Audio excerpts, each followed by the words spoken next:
ఓం నమో వెంకటేశాయ. నేను ఈ వీడియోలో వెంకటేశ్వర స్వామి స్తోత్రాన్ని తెలియజేస్తున్నాను. అందరూ భక్తితో వినండి, స్వామివారి ఆశీస్సులు పొందండి. కమలాకుచూచుక కుంకుమతో నియతారుణితాతుల నీలతనో కమలాయతలోచనలోకపతే విజయీ భవ వెంకటశైలపతే. చతుర్ముఖ షణ్ముఖ పంచముఖ ప్రముఖాఖిల దైవతమౌళిమణే. శరణాగత వత్సల సారనిధే పరిపాలయ మాం వృషశైలపతే. అతివేలతయా తవ దుర్విషహైరనువేల కృతైరపరాధశతైః భరితం త్వరితం వృషశైలపతే. పరయా కృపయా పరిపాహి హరే. అధివేంకటశైలముదారమతే జనతాభిమతాధిక దానరతాత్ పరదేవతయా గదితాన్నగమైః కమలాదయితాన్న పరంకలయే. కలవేణురవావస గోపవధూ శతకోటి వృతాత్ స్మరకోటి సమాత్. వివల్లవికాభిమతాత్ సుఖదాత్ వసుదేవసుతాన్న పరం కలయే.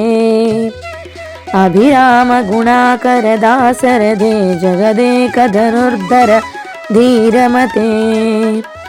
రఘునాయక రామ రమేశ విభో వరదో భవదేవ దయా జలధే. అవనీతనయా కమనీయకరం రజనీకర చారుముఖాంబురుహం.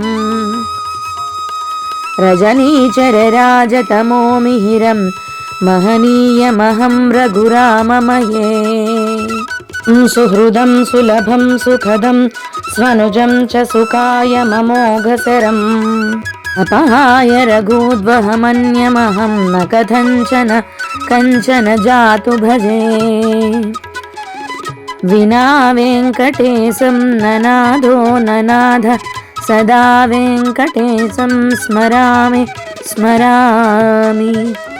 హరే వెంకటేశ ప్రసీద ప్రసీద ప్రియం వెంకటేశ ప్రయచ్ఛ ప్రయచ్ఛ.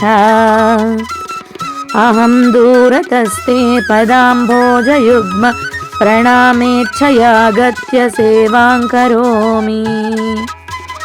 సకృత్సేవయా నిత్యసేవాఫలంతం ప్రయచ్ఛ ప్రయచ్ఛ ప్రభో వెంకటేశ. అజ్ఞానినా మయా దోషాన్ అశేషాన్ విహితాన్ హరే. క్షమస్వత్వం క్షమస్వత్వం శేషశైలశిఖామణే.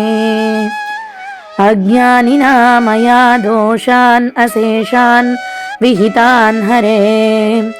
క్షమస్వత్వం క్షమస్వత్వం శేషశైలశిఖామణే. అజ్ఞానినా మయా దోషాన్ అశేషాన్ విహితాన్ హరే. క్షమస్వత్వం క్షమస్వత్వం శేషశైలశిఖామణే. ఓం నమో వెంకటేశాయ. దీనిని వెంకటేశ్వర స్తోత్రం అంటారు. దీన్ని రోజు విన్నా, శనివారం విశేషంగా విన్నా కూడా చాలా మంచి ఫలితం ఉంటుంది. వెంకటేశ్వర స్వామి కృప తప్పకుండా అందరిపైన ఉంటుంది. కాబట్టి ఈ స్తోత్రాన్ని అందరూ కూడా విని నేర్చుకుని నన్ను, నా ఛానల్ని లైక్ చేసి, షేర్ చేసి, సబ్స్క్రైబ్ చేసి సపోర్ట్ చేస్తారని, ఇంకా మున్ముందు ఎన్నో మంచి వీడియోల కోసం నా ఛానల్ని సపోర్ట్ కూడా, సబ్స్క్రైబ్ కూడా చేసుకుంటారని కోరుకుంటున్నాను. ధన్యవాదాలు.